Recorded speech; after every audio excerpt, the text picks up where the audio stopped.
Good evening, great Nigerian youths. Good evening, great Empower ambassadors. It gives me great pleasure to be in touch with you again after a little bit of a break. I know it's been 9 months.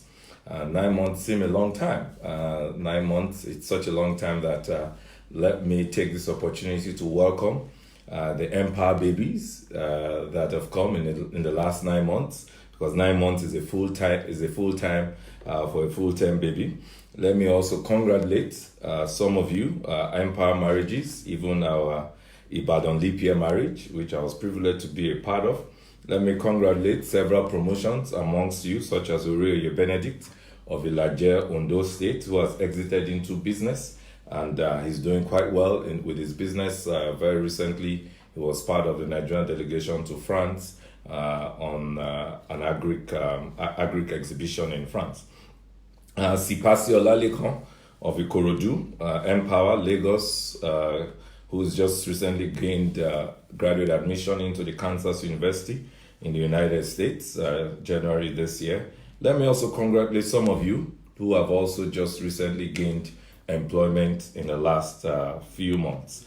For the sake of some of you listening to me for the very first time on this medium, such as those of you who were beneficiaries of the Empower Creative, or those of you who were beneficiaries of the Empower Tech software program, let me use this opportunity to provide some useful background to the why and what we do. And let me give a bit of background. Some of you are veterans, you've heard me before, but for the sake of those who are new, I'll provide a little bit of background. Human capital investment remains one of the most enduring legacies any government at any level can leave behind. From country to country, and indeed continent to continent, a major benchmark that's used to measure or recognize a country whose economy is headed in the right direction is its ability to develop a competitive and competent workforce. As is often said, to be globally competitive, you have to be globally competent. For us as a country, with recent United Nations population estimate of 200 million people by the year 2020, which we are in, and faced with massive shortfall of white-collar jobs to match our growing youthful population, the diversification of job opportunities, developing youth skill competencies around technology and several industrial skills becomes a priority for Nigeria and our very blessed, creative young people. Recognizing the above, the federal government in the year 2015, under the capable hands of President Muhammadu Buhari, took the bold step to invest in the human capital through the National Social Investment Program, which targets systemic reduction of poverty, improvement of livelihood, and human capital development to spur economic growth across various segments of Nigeria's population. Empower, as one of such components of the NSIP, was therefore created as an emergency intervention for youths to acquire and develop lifelong skills needed to become solution providers in their communities and relevant players in the domestic and global markets.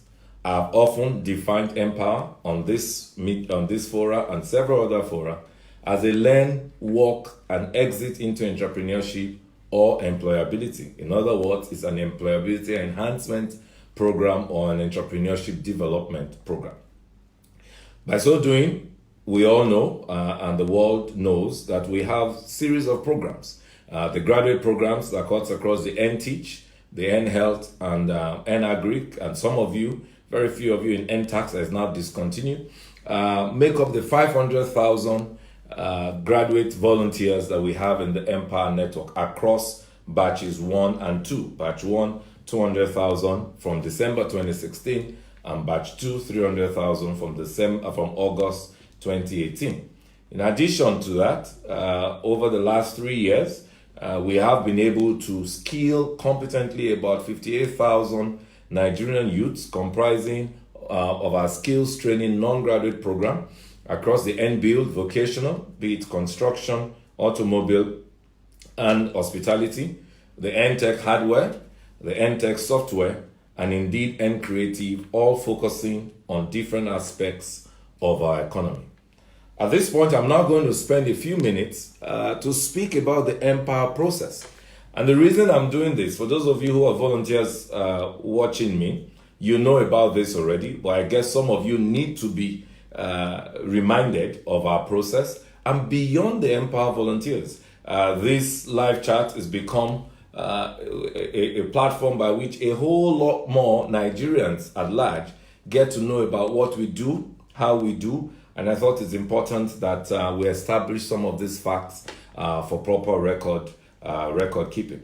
Empower, our processes are transparent, and indeed they have been very optimized. We have optimized our lean resources by technology, which has therefore enabled us to do so much with so little. As you know, your journey in the Empower program typically commences from application, from online application through the www.empower.gov.ng. And after your application, you do your online test. And after your online test, we run what is called a pre-selection. But before the pre-selection, we also verify some of the information, your personal information that you give to us, which comprises your BVN, your date of birth, and some other personal details. Once we verify and we realize that it checks, in other words, it's validated, we pass you through the same platform, the portal, to do your test. And after that, we come with what is called pre-selection. And there's every one of you in the program, be it the graduate and non-graduate program, are very aware that before you get into our program or before you become an active beneficiary, you actually undergo a process called physical verification. And this is a verification we do in support and active partnership of the National Orientation Agency, NOA, with their offices across Nigeria, and indeed their community mobilization officers across all local governments in Nigeria. We also do this in strong support with our state partners in terms of the focal persons that are in all the 36 states and indeed the FCT. What do we aim to do with the physical verification? It's to ensure that the people who apply are the people we select. So what do we verify? We verify your identity.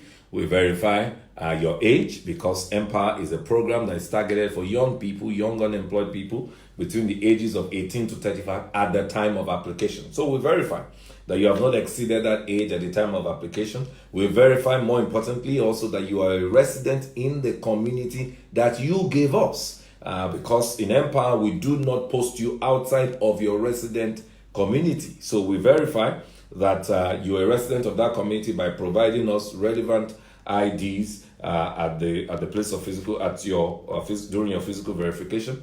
The next thing, of course, if you're a graduate in the graduate program, we also verify your credentials to be sure that you are who you say that you are.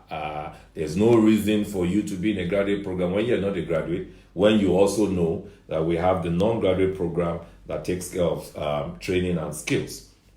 So, right after that, you are then onboarded. In onboarding, we invite you, each and every one of you, to come onto the portal and onboard yourself. We would have pre-invited you, and we ask you to confirm by onboarding yourself on the portal.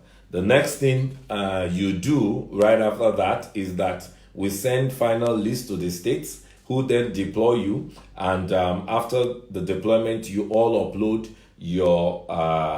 your deployment letter onto the portal.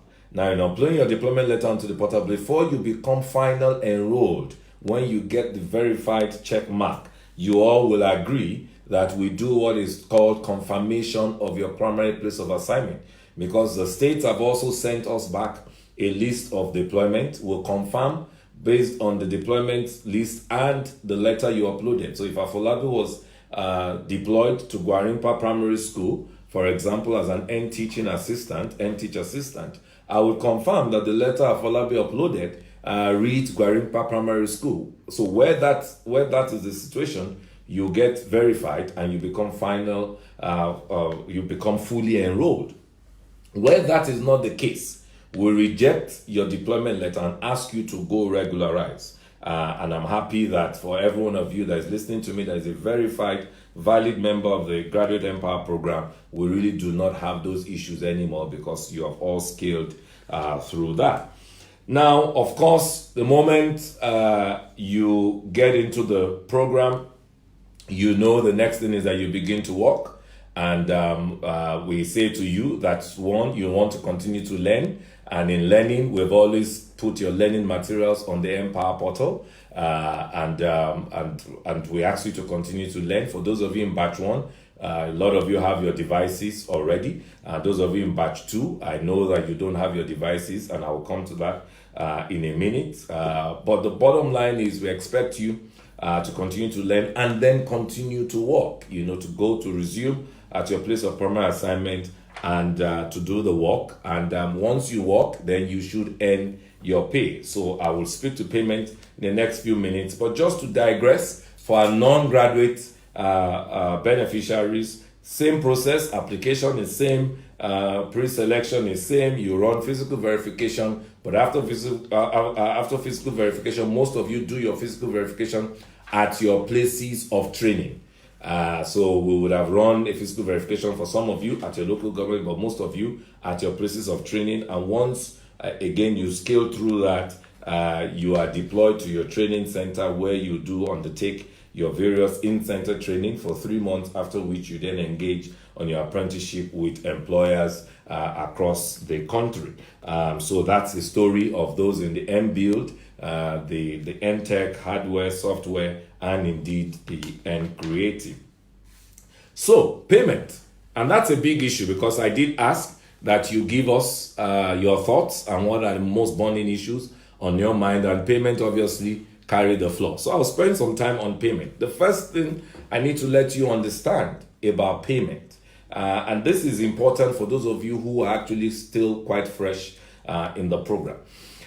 Our payment process is guided by 2 key parameters. One is the elimination of any intermediary or middleman, and you would all attest that we have never paid anyone in the npower program, be it graduate or non-graduate, through anybody. We pay you directly. Now, the second strong parameter that underpins our payment process is that we do everything to ensure we're extremely careful about identity, to safeguard each and every one of you against identity theft. Now, what do I mean? That's the only reason why when we cut off payment process in the middle of every month, because the payment process goes through a bit of administrative procedures, which I will explain in a few seconds. When we cut off the payment process, before you get paid, there is a validation that happens with the Nigerian Interbank Settlement Scheme, NIBS, because they are the ones that, after all approvals, when we cut off payment process from the npower office, what do we do by cutting off? On the day of cutoff, we take exceptions to payroll that I will speak to in another topic. Once we take exceptions to payroll and we progress it, it goes on to the Honorable Minister. Before, it used to be the Honorable Minister of the Budget and National Planning. That's now it's the Honorable Minister of Humanitarian Affairs, Disaster Management, and Social Development. Since you're all aware of the transition of this program to the new ministry. So from there, from our own desk, it moves on to the Permanent Secretary of the Ministry. From his own desk, it moves on to the Director of Finance, and then it moves on to the Deputy Director, and then all the checks and balances are done at the Ministry, which takes some time, quite honestly, before the funds are then moved from the Treasury single account, which is hosted by CBN or in CBN, of the Ministry, to the Treasury single account of NIBS, which is a settlement scheme, an arm of the CBN that you're all familiar with. It moves on because if you have a BVN, you must be familiar with NIBS. So it moves on from the TSA to the TSA, and then they run the validation to ensure again that Afolabi, his BVN, his date of birth, all his information that is provided on our payroll matches the information that is provided on the BVN platform. Once that matches, you are called validated for payment and you are paid. So money is released to your beneficiary banks, to them for onward credit to your account. So it's that process, and it's only when there is any issue, either at the validation, maybe because something has changed within your records, or your bank has any issue. In other words, that's the only time you really never get paid. But more often than not, a greater majority of you do get paid through that process. But once there is any snag in the process, the next thing what happens is the funds are recouped back from the banks to NIBS, and then NIBS back again to the ministry's TSA. So you will therefore see, because in the I've read a lot of all your comments, particularly when we experience payment delays, and you all say all sorts. You say, oh, it looks like they've some person in the npower system has gone to invest our money, has gone to put our money in fixed deposit, does not want to pay us, and all sorts of stories and imaginations that you come up with. Well, the reality and the truth is this: nobody sees the physical money. These are all electronic payments that move electronically from one stage to another stage until it hits your account, and when you get that credit alert, or what you like to call alert on the rain.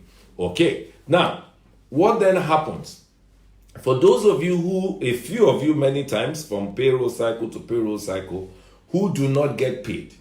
You do not get paid for perhaps one of two reasons. One, like I explained earlier, if you fail validation, you don't get paid. What then do we do? From the payment report that we get from NIBS back to us through the ministry, accounting officer ministry, we reach you, we contact you, we immediately pass it on to our support network, and they contact you through our various channels, be it email, phone call, SMS, whatever it is, to ask you to go regularize yourself with your bank, or go update your BVN, or whatever the issue is. And you would all agree that for as many of you that have had those challenges in the course of your journey with us in npower, once you regularize, we again send you back for payment, and once you get paid, we then process you for your legitimate backlogs. Now that's where the word backlogs come from. It's important to note that whilst there is no one who has any intention to deny any one of his or her valid earnings, but if we did not take the added step of guarding against identity theft, you will not even have the benefit of a backlog. And it's simply because no money is lost within the process. Once money does not reach the final beneficiary, it returns back in a loop, in a reverse loop to the process. And that's the only reason why we can process you for backlogs, and a lot of you are all testaments to the fact that you have all received your backlogs. I've taken time to explain this because there have been many insinuations around ghost workers in npower. Now again, I reiterate, there is no ghost worker in npower. There cannot even be a ghost worker in npower, because first and foremost, a ghost is to say you do not exist. And so there's no way, having conducted a physical verification and confirming those who come into the program, for them now not to exist. Now, what is likely, I believe the word ghost worker that has been loosely used, albeit erroneously, refers to some of our volunteers. And I dare say you are in the minority.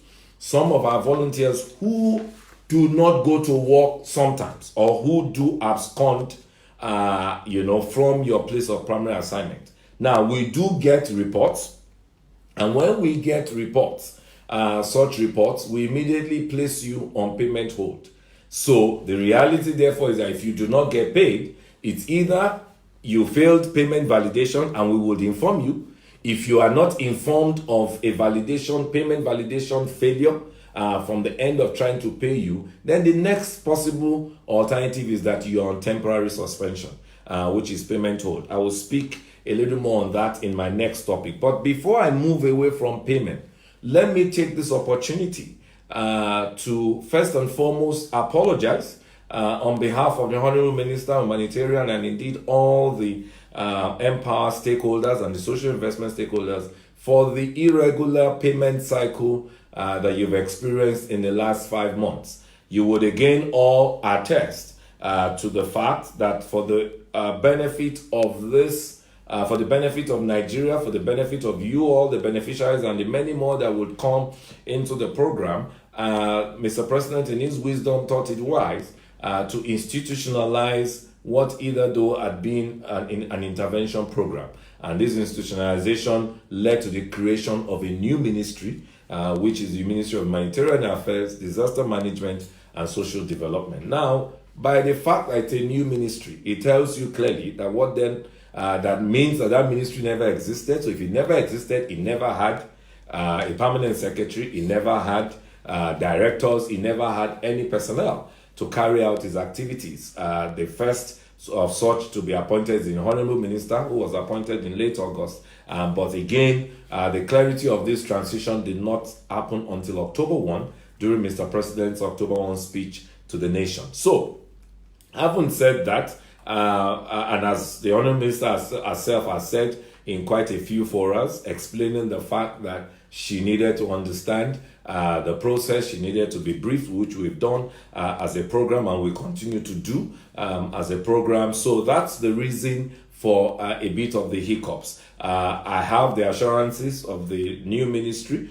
the Ministry of Humanitarian, now that the worst days are behind us. I am aware that the January stipend, unfortunately, though late, but it's been paid for the graduates. I am aware that non-graduates, you have not yet been paid, yes, but as I speak, it's in the final lap. You should expect payment on or before this Friday by the grace of God, the end of this week by the grace of God. I am also aware that your February stipends for the graduate is already also in advanced stage. I have assurances that before the end of this week, you should get that, and also the non-graduates as well, I'm sure by next week. So they are catching up on these backlogs and the paperwork, and both the minister and the permanent secretary and all the directors are putting in a lot of late hours to ensure that we can catch up and put these worst days behind us. Now, I need to speak a little bit again about another critical component of the npower program. I often say to you, and I've said it many times, that in the npower program, you learn, you work, and you earn. Now, when you do not work, you're actually not earning the stipend, you are stealing the stipend. And do understand that this is not my funds, it's not Folabi's money, it's not the Honorable Minister's money, it is the Commonwealth of the Federal Republic of Nigeria, for which you're a beneficiary. As such, enormous complaints we have received and continue to receive enormous complaints, even up until this evening, just a few minutes ago, from the third arm of government, the legislative. Just rounded up some meetings with them, and it's the same complaint that a lot of you no longer go to work. Now, let me assure you, and I've always said to you, that the President Buhari that you see and that you know is the head of your PPA. So for those of you in public primary or secondary schools, that head teacher or that principal is your President Buhari. For those of you in health centers, your matron or your health senior officer is your President Buhari, and they have the responsibility to monitor, to guide, to teach, to coach, and to educate you. Because after all, npower is all about extended learning, employability enhancement. Now, and this, you will soon understand the importance of this as I go into some other topics which are more germane to you, things around permanence, exit, and all of that. I'll speak a bit about that. But understand that how can you ever imagine that you would be given a permanent slot wherein whilst you are an npower volunteer, you were not committed? I don't know how that can be. Again, I am of a strong opinion that this is a few minority of you. However, the calls and the claims are growing, and they are they are growing in my ears. And I again still want to align with you that is not the majority of you, it is again the minority of you. But let me assure you that we have multi-layer integrated monitoring within the NSIP framework. I have said to you first and foremost that the head of your PPA is your principal monitor. And so, they have been empowered to send us reports of those of you who fail to show to work without necessary approvals. For example, when I started my chat tonight with you, I did congratulate those of you who have welcomed Empower babies. So, of course, there will be no penalty for any of you as a female who's had to leave work for 3 months because of maternity. Once it's well documented, you cannot be penalized. There is no penalty for any one of you who, for reason of ill health, have had to leave work, whether you had to go for surgery or whatever it is. There can be no penalty for that. But there will sure be penalty for any and every one of you who just believe that you can abscond at any point in time that you like, simply because you have the erroneous mindset that nobody sees me, they can't control me, after all, they do not pay me. Well, I have some news for you. For about 5,781 of you who we have forcefully exited out of the program because of disciplinary issues like this, perhaps you will begin to believe that, yes, the states do have authority over you. And so once we receive a report of abscondment from PPA, I'm explaining this not necessarily for you, the volunteer, because you know the rules. You are fully abreast of the terms and conditions of being an Empower volunteer.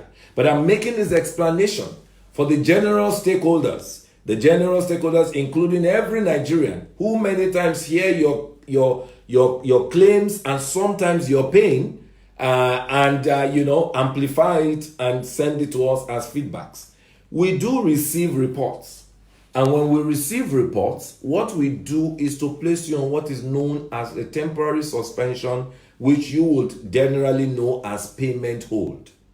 Now, payment hold is for 45 days, meaning, like I said earlier, if all of a sudden today is end of February or tomorrow is end of March and everyone is paid, you are not paid, give us a few days, because if the reason you are not paid is as a result of failed payment validation, you will hear from us. And typically you get to hear from us within a few days once we receive payment reports from the needs through the ministry.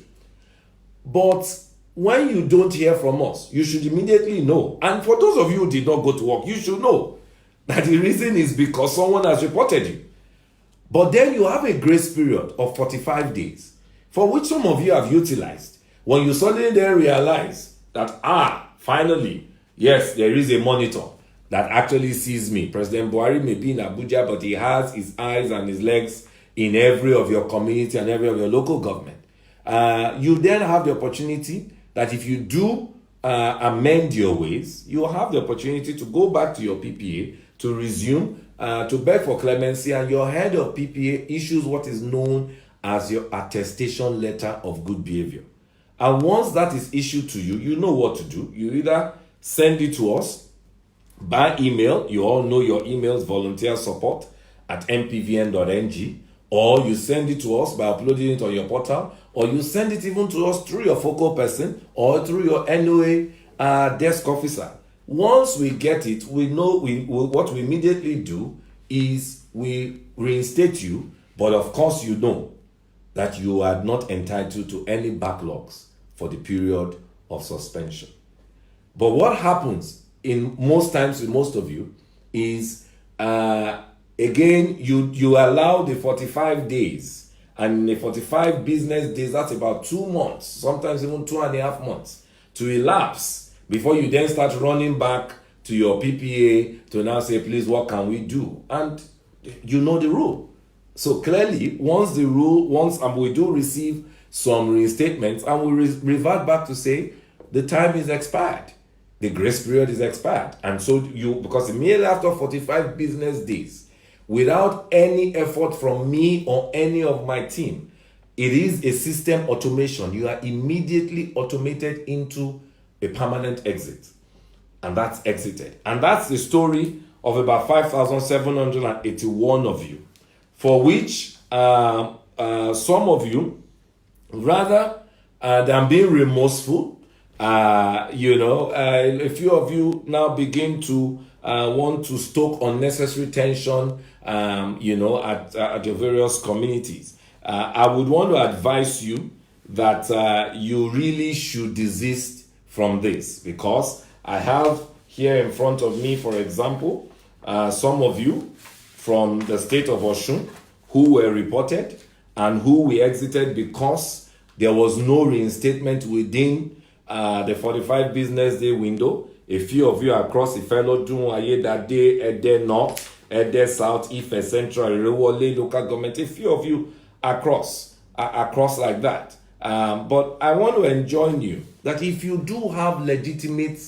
reasons, if you know that you were, it was maybe a wrongful suspension, maybe because you came to school but the head teacher didn't see you, or you closed early. Once you know you have a genuine case, let me remind you of all the avenues by which you can seek for redress. We are here to serve you. So you have multiple avenues. One is to proceed to the head of your institution. Two is to send us a mail at the volunteer support at mpvn.ng. Three is to approach your state focal person. Four is approach us through any of our social media channels. And once we get your report, we would always ask you to send us details. And once we get details, we would obviously act on it. And that's why I know a few of you that have genuine reasons have been reinstated as a result of this policy. But let me advise those of you who think that you can hold the system to ransom to desist from stoking unnecessary tension in this regard. Please utilize all available redress mechanisms for genuine reasons. Now, resignation is always an open platform. Now, of course, a few of you, some of you amongst those exited, clearly did not go to work.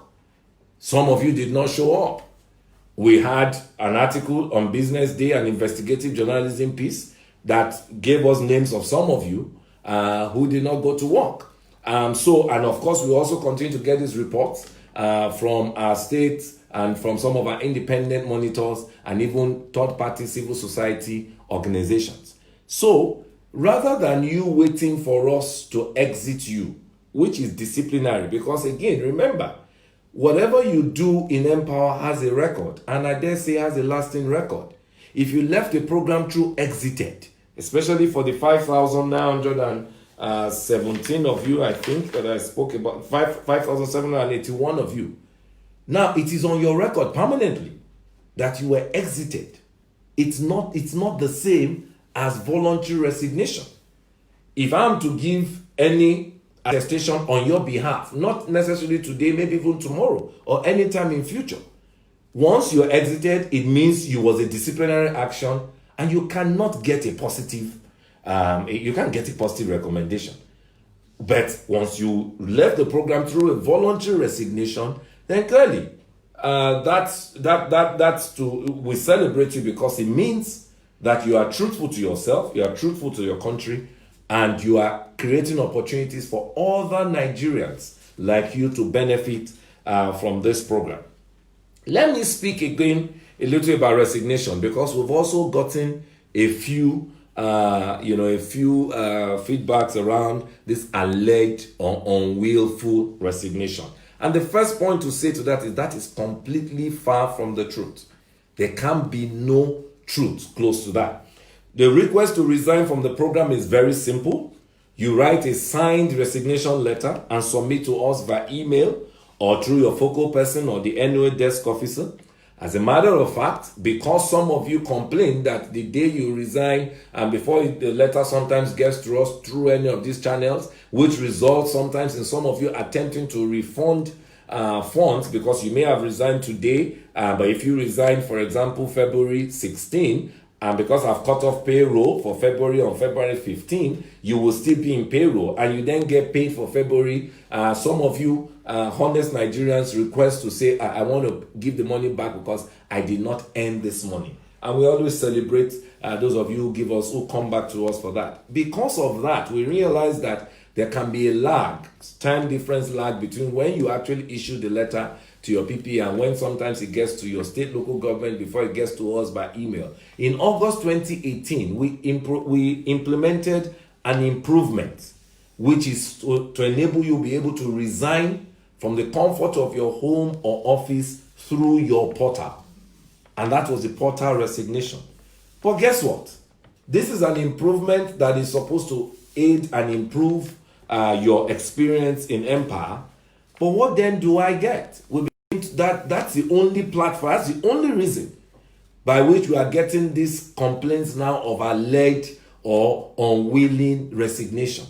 It cannot be true, because we have investigated a lot of you that have come back to us with these allegations. And what we have found is you then come to us after you have first alleged wrongfully. You then come back and say, yes, well, it was my boyfriend, that went to exit me on the portal because we fought. He was the one that helped me to apply, or vice versa, it was my girlfriend, or he was my ex-spouse because we fought, or he was some crook in the cyber cafe that helped me to apply. Now, honestly, let me take a few seconds to advise you as a big brother to you all my young ones. What are you talking about? This is your portal, is your personal information. It's a personal, sensitive platform. Nobody, no third party, no matter how close you may be to him or her, should have access to your portal login details. No, let me ask you for a minute, and perhaps some of you should attempt to answer me through the platform. If you were to give your ATM, or someone were to take your ATM, or your boyfriend, ex-girlfriend, whatever, take your ATM, knows your PIN, and go to withdraw your money from your account, are you going to go to your bank and put the blame on your bank when there is valid proof that it was not as though the person broke into your password? The person entered the right password and money came out. So the same way, you cannot go and blame the bank for someone who used your right PIN number to access your card. It's the same way, really, you cannot blame the npower office if someone gains access, albeit illegitimate access, to your personal details and goes online to resign you. Now, what do? You then take advantage. Because of this feedbacks, what did we begin to do? We then stopped. Once we get your resignation request, we don't process immediately. Despite the fact that even your resignation process is multi-stepped. When you say you want to resign, the next thing that pops up is the question about, okay, why do you want to resign? When you give us an answer for why you want to resign through a drop-down menu, we ask you again, are you sure you want to resign? We ask you again, are you sure? Because once you resign, you cannot come back. We ask you. So you go through like a 3-step level before you hit the final yes. And it comes to what is now known as a pending resignation request to us in the back end.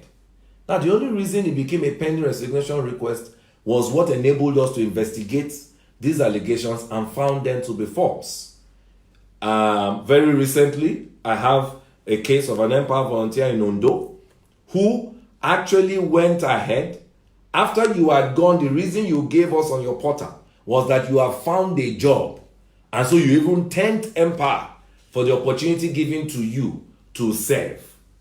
You then had the effrontery to make a false allegation to your focal person, who then investigated at your PPA, and the PPA says, oh yes, this person has been coming to work, only for us to pull the back end and show the focal person all of these details.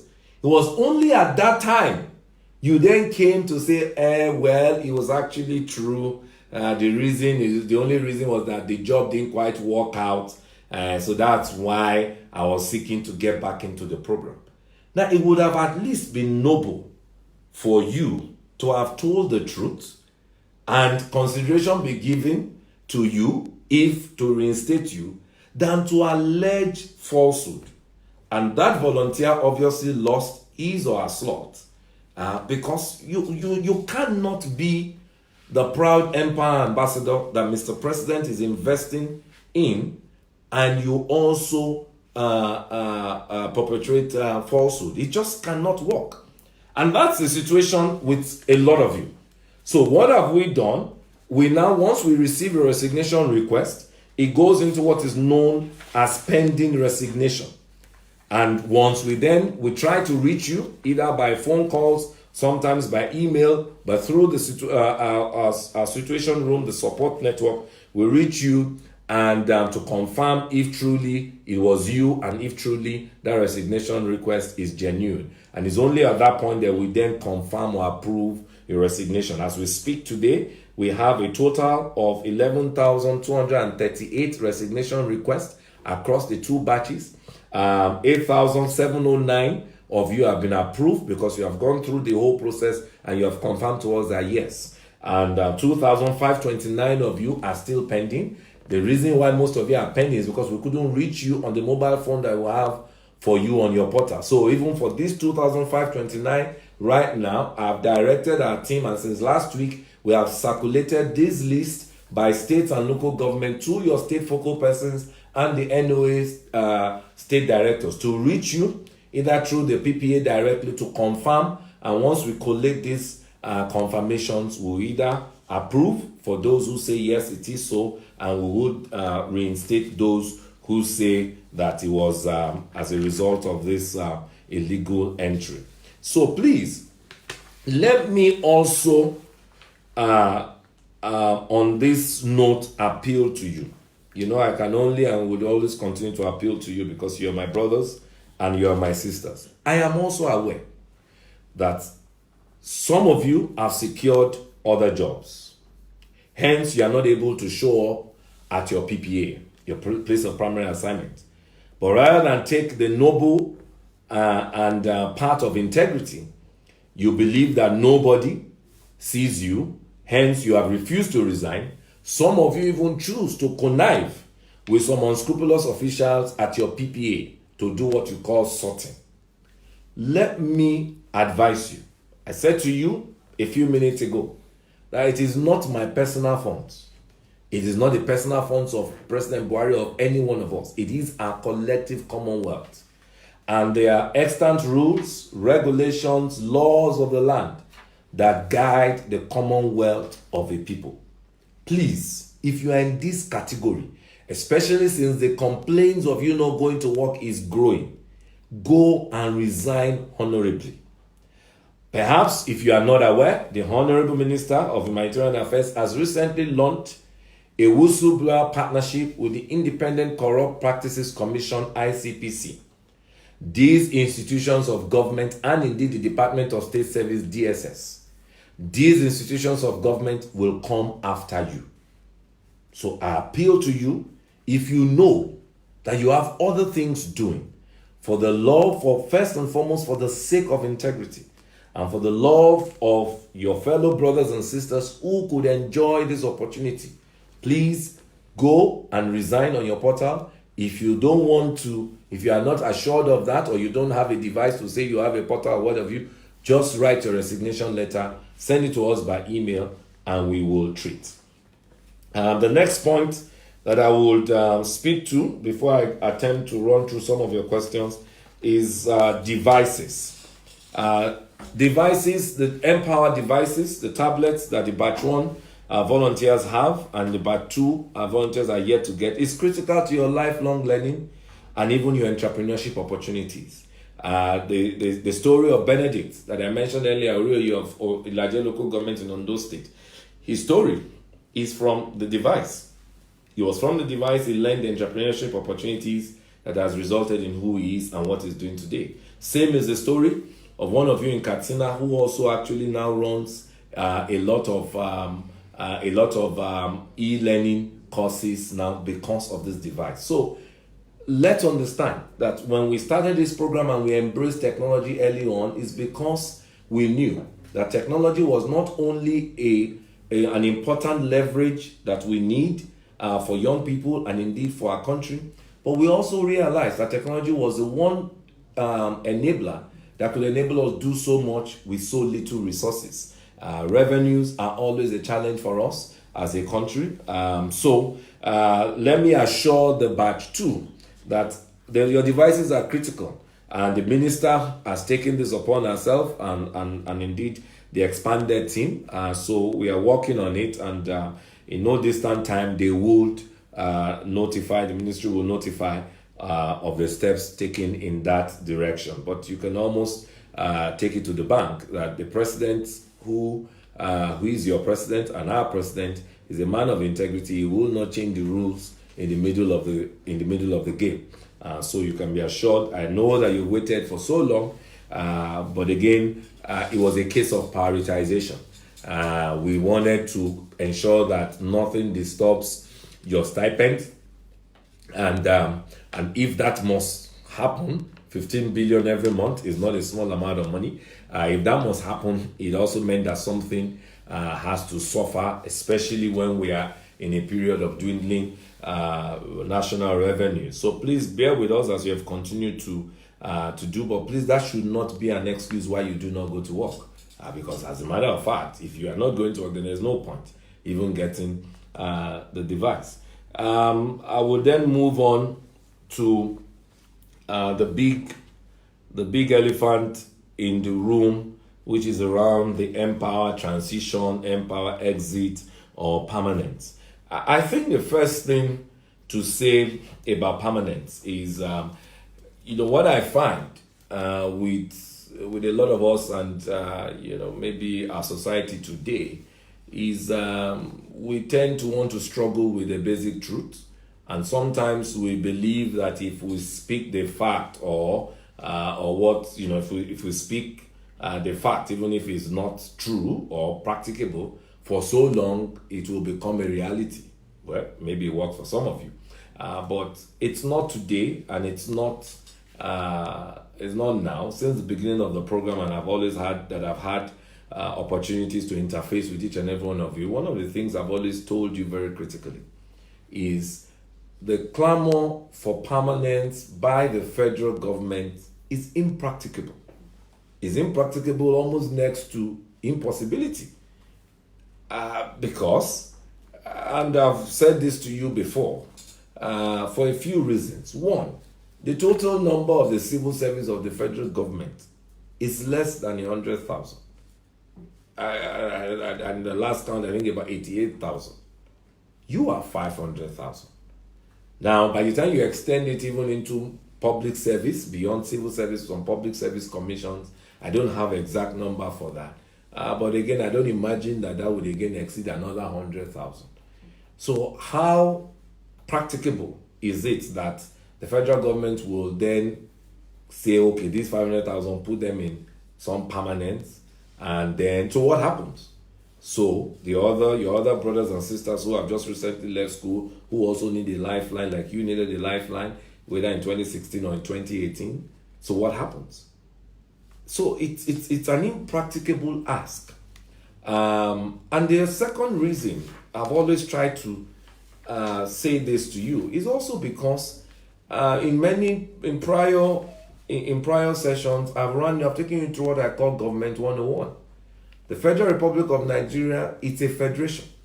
It's a federation that runs on 3 tiers of government. The federal, which you're all beneficiaries of, the state, which is the state you are in, and the local government. So there is no federal child, really, because every one of us is a member of a local government within a state in the context of the federal government. Now, the PPAs, the place of primary assignment that you all are serving, they are all owned by states or local government, whether it's the primary health centers or the public primary school or the public secondary school. So how then will the federal government, put you in the payroll of a state that it doesn't control? It's not practicable. Absolutely not practicable. So I have often explained to you, and that's the whole essence of when a few months ago, specifically November 2018, I spoke to you about enhancement, an enhancement program. And in enhancement, one of the first things I said to you is that you will continue to learn, continue to work, and you continue to earn. Now, and I'm not aware that even if there may have been a few delays in stipends, nobody has stopped paying you your stipends.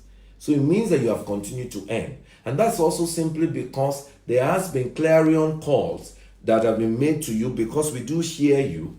Mr. Vice President made clarion calls to you sometime last year, in 2019, that we will not put you back on the street. We're working with all our collaborators, the governors, and through them, the local government chairman, to see how we can create what is a robust enhancement package.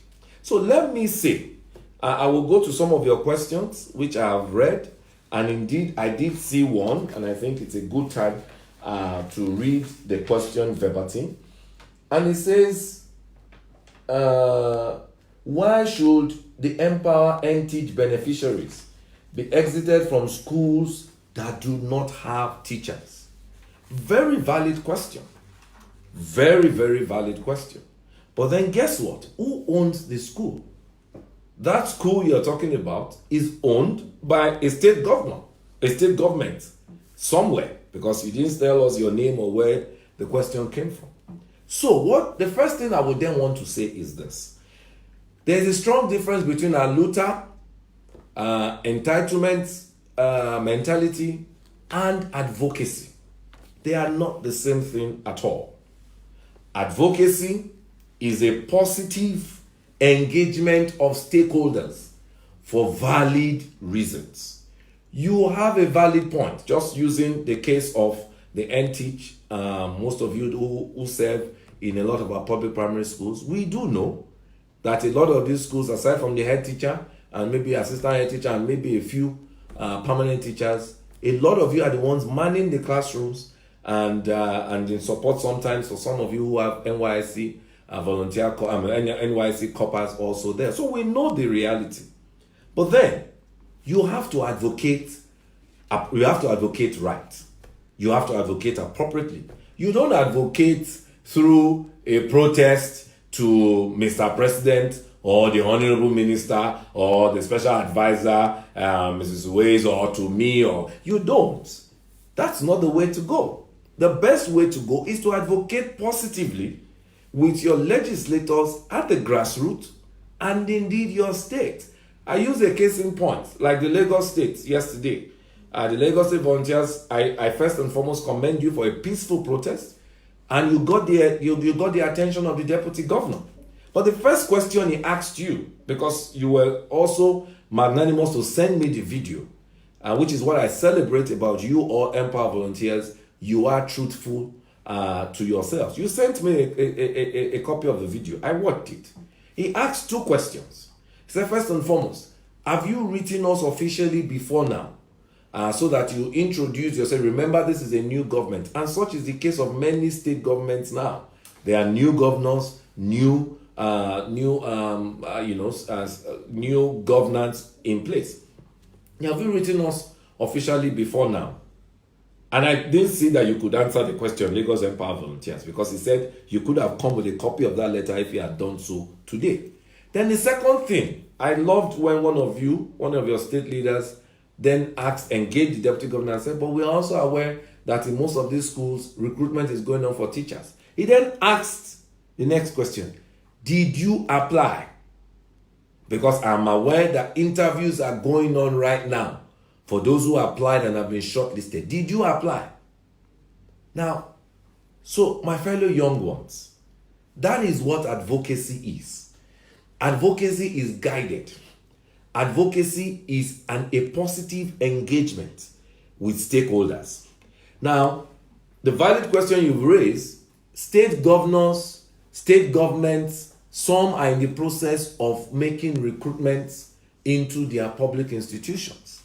When the announcements come, you don't have an entitlement right to think because you are Buhari's child, you are npower, it should be automatic. There's nothing. And I've always assured you since the beginning of this program that your coming into the program was not automatic. There was no automatic engagement to the program. For those of you in batch 2, we had 2.5 million applications. If it was automatic, we should have been 2.5 million of you in the program. You had to go through a selection process which was competitive. So therefore, there is nothing in life that is automatic. Everything needs to run through a process. What am I saying? Engage positively through your state actors, particularly your grassroots legislators, House of Assembly, federal legislators, state governors. When you know that a recruitment process is going on, apply. Apply like everyone else. You would always have an edge because in your CV that you would have used to applying, you would have stated there that you are an npower volunteer in so place and you have volunteered for 2 years, for 3 years, for 2.5 years, for 1 year, for whatever it is, and you state specifically what is being your role. So you would always have an advantage. In any case, we continue the conversation with state governors to recognize you. The Vice President, as you know, chairs the National Economic Council. The Honorable Minister, the new Honorable Minister is also making his engagement with state governors as you follow through on our social media. And I'm sure we will begin to see more positive results, just like the Deputy Governor of Lagos State assured the npower volunteers. I'm even aware that he gave you an appointment to come on a certain day and have a proper conversation. But aside from that, let me also encourage you to toe the path of personal development. I know that I'm speaking to the converted because a lot of you are doing that already. I celebrate those of you who have formed the cooperative, the agro cooperative in Kwara. I celebrate the same, those of you who have done it in Oyo and many other places where you have formed cooperatives and you're actually growing your businesses or what you call your side hustle. So yes, your personal development is key, but beyond government jobs, expand your network. All of you should get into LinkedIn. There's no reason why any of you should not have a LinkedIn account. Upload your profile on LinkedIn. Upload your status as npower on LinkedIn. And in fact, perhaps I would also encourage our communication team to also open a LinkedIn page so that you can give verification and veracity to you when you upload yourself as an npower volunteer. Because the LinkedIn service right now is gone beyond just paid jobs. On LinkedIn now, you also have networking opportunities, even for other freelance opportunities, other collaborations. So let me advise you on that. Another thing to show you that we continue to listen and we continue to respond. Those of you who follow us actively, last week, the Bank of Industry approved $20 million, $7.2 billion for what is known as the Young Tech Innovation Startup Fund. Now, especially those of you who are in npower, software npower, tech, hardware, creative, that's for you. And a lot of you also who may be even in the graduate program, but you have initiatives around technology, that's for you. That's an opportunity that you should also tap into. Now, don't say that because the Bank of Industry has announced it, you are waiting for somebody to spoon feed you. No, go ahead and apply. Don't someone ask me on Sunday, and says, oh, I want to apply for this, but you know what, I'm told that you need to know somebody. Well, let me ask those of you in npower, did you need to know me or anybody to get into npower? You can answer right there. And if the answer is no, because you did not need to know anybody to get into the program, why do you then think that you need to know somebody to be able to access this fund from BOI? Yes, it may not be very easy, but I'm sure with the appropriate, once you collaborate, form yourselves into groups, and with the appropriate BDS, Business Development Services, provided to you, which you can also access through Faith Foundation and other entities, you would be able to access it. In addition to that, let me also remind you that the Central Bank of Nigeria also announced 90 billion soft loan under the Agribusiness Small Medium Enterprises Investment Scheme. And who is it for? It's for you, for small scale agribusiness, through the National Microfinance Bank spread across their 56 branches across Nigeria. I'm sure this is good news for the Empower Kwara volunteers who formed that agro network and went ahead to lease 40 hectares of land from University of Ilorin. They got the attention of the Kwara government. The Kwara government is supporting them. They've been able to attract support, seedlings, support from IITA, from other international agencies. That's what we expect of you all. I've always said to you, it is often said that if you want to go fast, go alone. But if you want to go far, go together. Form cooperatives, form alliances, and seek to access these opportunities. Another opportunity I will share with you, and these really are the opportunities that when some of you have asked me what is happening to our transition page on our portal, well, that's what will be loaded on your transition page.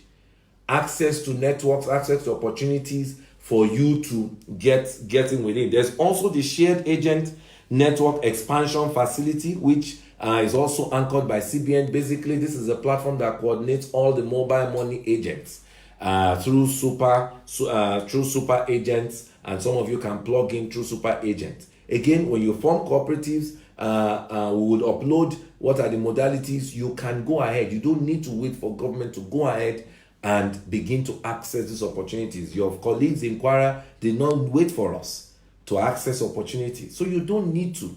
And that's really what the transition is about.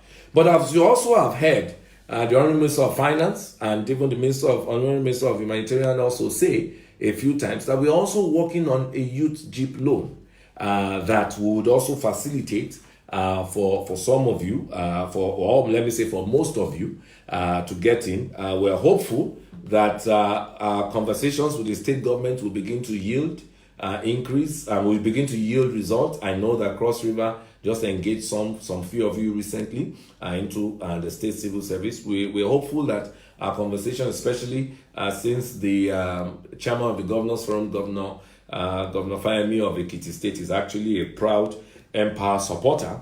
So we have his ears. Community policing is also one of those areas that the Police Service Commission, the Governors Forum, and the security networks are looking at to also see how we can absorb some of you who are interested. So these are basically the tracks. But then I know that I'm speaking to the converted, because like I said to you, a lot of you already have other things doing. So you all just want to get this sense of entitlement and just think you can continue to earn the pay, thinking it's money for the boys. This is not money for the boys. If you know you already you are gainfully employed somewhere, whether with local government or whoever it is, please go and resign. And for those of you who are already entrepreneurial driven, access some of these opportunities. Reach us if you have challenges. We are all there to serve you. We are there through our multi-channels, but again, a more coordinated effort through the Ministry of Humanitarian Affairs, Ministry of Finance, CBN Governor will be announced once we have final details. But I would hope that before we even do that, a lot of you have taken on some of these opportunities. Let me say very quickly that for the non-graduates, especially, I had a question that some of you are wondering, what's your own exit? Your exit was already inbuilt at the beginning. You had your exit tools already.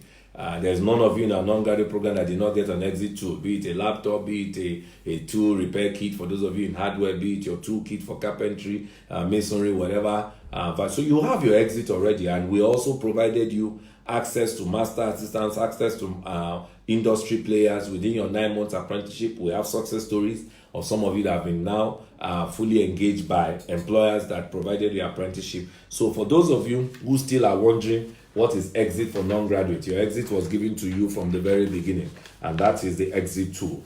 My second to last point, please disregard any and continued rumors around the portal is now open for new batch. It is not open. We cannot open it until we succeed in exiting those of you who are in the program. So all hands are on deck to ensure that all that you have earned, all that you have gained, all that you continue to learn and gain through the program, and all the support that we'll provide will enable you to exit successfully. I'm aware that this SANEF one that I shared with you, the shared agency network, if you latch onto it, you have there's a profitability of at the very least 150% of what you earn now as monthly commissions. You know what mobile agent is. Some of you have it in your community. If you latch onto this SANEF network, you have the opportunity of earning no less than at least 45,000, every month. And some of you don't even need to be there yourself, because your wife, your spouse, somebody could run it while you are also doing some other hustle. So please, we would open up the transition page on our portal, connecting with all these opportunities. Feel free to ask us questions. Feel free to require of us whatever support you require, and then we will work with you actively. And this is just being proactive ahead of when proper formal announcements will be made. So I've said to you, yes, disregard any fake news or a new batch. Always rely on our verified channels. I'm not going to be responding to any and every fake news. Once any news is not on our verified channel, then be sure that it is not from us. Let me also remind you that there are people out there that are all looking to how to defraud you in terms of saying, pay me money, I'll get you npower slots. The question you should ask yourself, did you pay to get into the program? So why should anybody be asking someone somewhere down the line to pay? So please remember that you have yourself to blame if you fall guilty of that. There was a question that now that we have gotten our general stipend, is it safe to say that we'll start receiving our salaries like we used to? Well, I've explained to you that I have assurances from the new ministry that the worst days are behind us. So I'm hopeful that the answer to that will be yes. Can an anti-theft software come with the devices to be given to 2017 batch? Well, that's a good question and it's been noted. However, I'm also informed by tech geeks that they are actually anti-theft paid services that you can download. So for those of you in batch 1 that have devices, you can download it and make use of it. Well, Mr. Falabi made a statement that the permanence of beneficiaries is tied to their permanent voters card. Can you explain what he meant by that statement? Well, this was during the elections and the campaigns when I said to you that when you say permanence is in your hands. And I said that permanence is by your PVC. Well, the reason I can still be continuing this conversation with you and also exploring and sharing with you all the multiple options that you can tap into is because you listen to me and use your PVC to re-elect Mr. President and his vice. And I've thanked you and they have all thanked you since then, and thanked all Nigerians, even those who did not vote for them. So that's what I meant by that. Permanence is in your hand. But beyond the PVC, I've also shared with you now how even by your conduct, permanence is in your hands. I've also shared with you by your personal development goals, permanence is in your hands. And of course, by your right positive advocacy with your stakeholders from the grassroots up, permanence is in your hands. Question around why a beneficiary has been terminated from the program unwillfully, I've answered that. So why are some state governors or state governments recruiting teachers outside of npower? Like, let me use the case study of the deputy governor of Lagos State. Did you apply? So again, you don't have automatic. There's nothing automatic in life. Even your bet was not automatic. Those of you who did biology, multiple millions of sperm.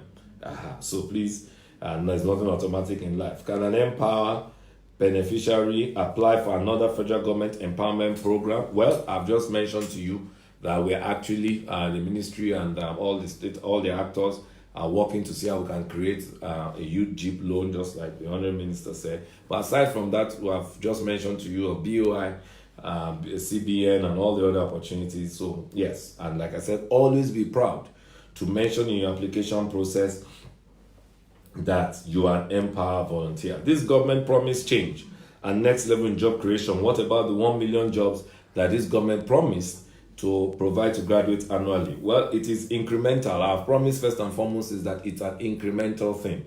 You are 500, you are close to 560,000 now, 500,000 graduate, about 58,000 non-graduate. So the talk about 1 million is incremental. But remember, Again, it's an APC party promise. So even the APC states, they all contribute to this promise. Remember what I said, you are all in a local government within a state, in a federal entity. So yes, we would bring in more people to continue to expand the program, and you all will join the alumni. I'm sure you'll be happy to join Empower alumni, just like a few of your colleagues, Sipasi, Benedict, and a few others. Daniel, who's in CBN in Benin. I mean, you have you have an Empower volunteers in CBN. So those of you who may have challenges about soft loan, how to, not that it can assist you, it may be able to educate you on how to do your application. So use your network. I'm sure you will all be proud to be a part of the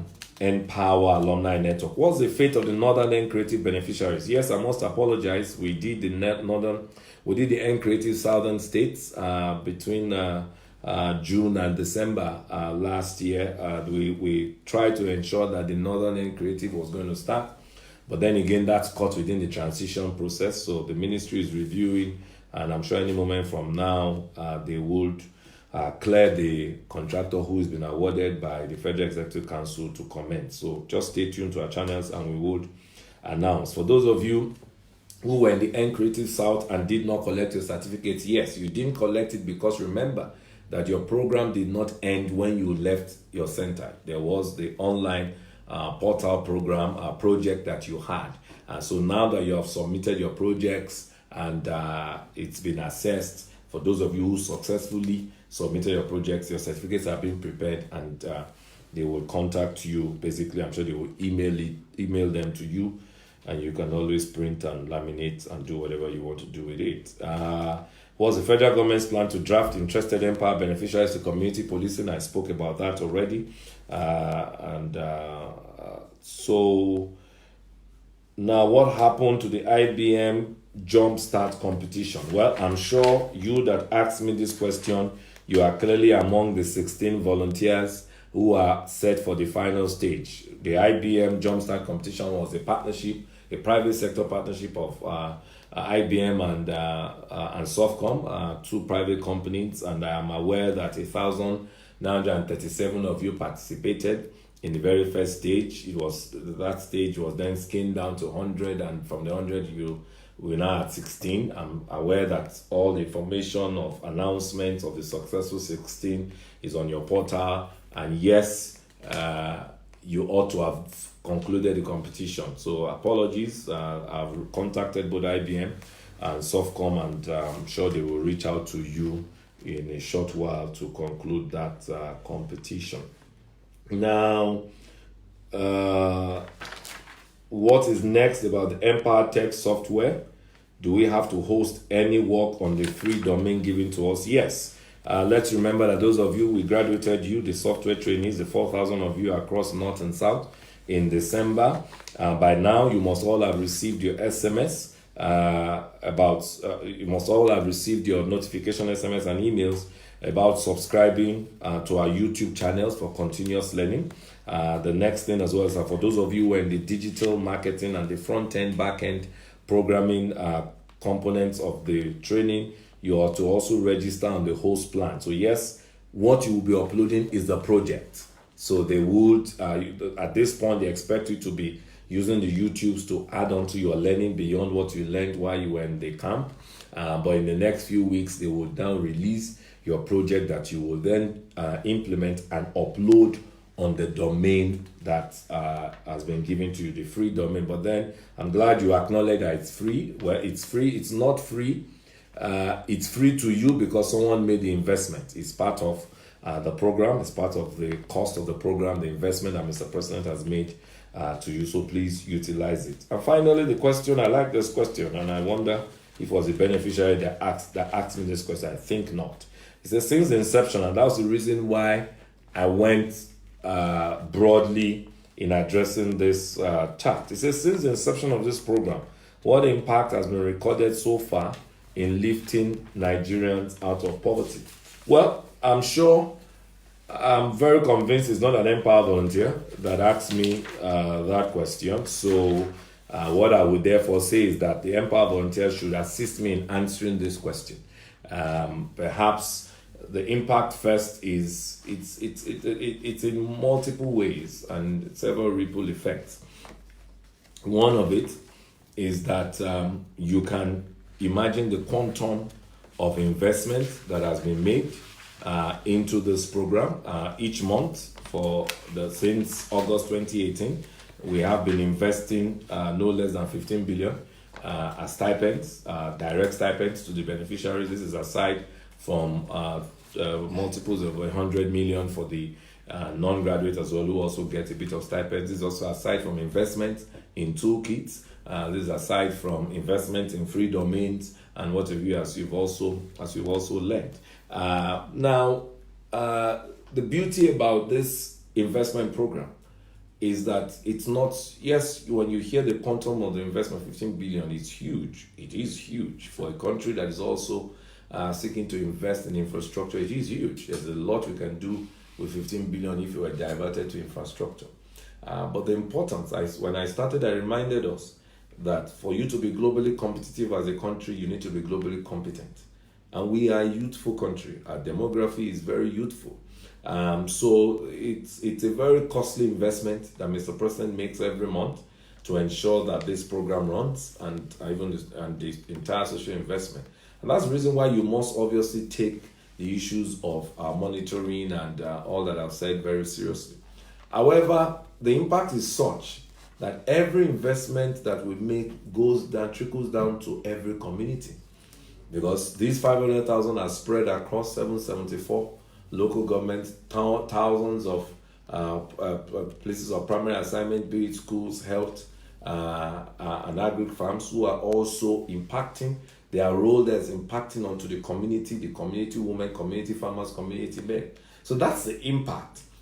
This impact is incredible, and I would say that I just want you to imagine it, whilst my beneficiaries also help me to respond by telling their own stories of how they've been impacted. Time will not allow me to expand more on that, but I would ask you to watch out, watch this space. We would release some impact reports soon enough. I think on this note, I have taken considerable amount of your time, but it's quite worth it. This has been the first in the last 9 months. So if I've taken 90 minutes, I haven't even taken 90 minutes. I'm on 80 minutes at the moment. So perhaps I should have planned 90 minutes to qualify for 9 months.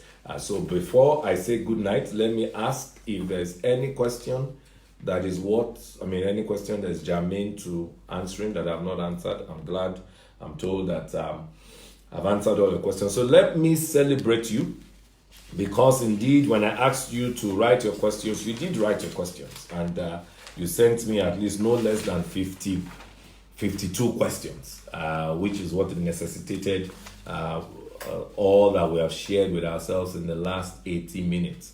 I thank you that each time we call on you, you continue to respond. I thank you most importantly for the relationship, the collaboration, the symbiotic relationship that exists between you as volunteers out there in the field and us here as your managers. Always remember that we are here to serve you. The support network is open 24/7, call, social media, whatever, to serve you. Sometimes when you ask questions and they are slow responding, is because they may not have the answer at the point in time. Also bear with us as the transition is going on with the ministry, but bear this in mind. The president has your best interest at heart, and that's the only reason why we would have thought about institutionalizing.